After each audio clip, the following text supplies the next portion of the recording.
तुळजापुरात भाजपनं ड्रग्ज तस्कर विनोद गंगणेला थेट नगराध्यक्षपदाची उमेदवारी दिली आहे। राज्यभरात गाजलेल्या तुळजापूर ड्रग्ज प्रकरणात विनोद गंगणेला अटक झाली होती आणि तो काही दिवस जेलमध्ये होता। सध्या जामिनावर बाहेर आलेल्या गंगणेला भाजपनं निवडणुकीच्या रिंगणात उतरवलंय। विनोद गंगणेच्या उमेदवारीवरून विरोधकांनी भाजपवर जोरदार निशाणा साधलाय।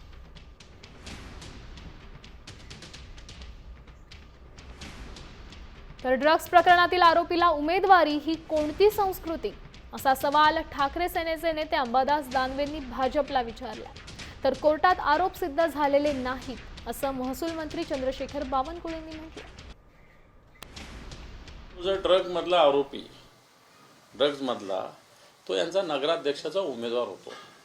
कोणती साधन आणि कोणती सूचिता आहे, कोणती संस्कृती आहे, कोणतं प्रथम राष्ट्र, नंतर पक्ष आणि नंतर व्यक्ती।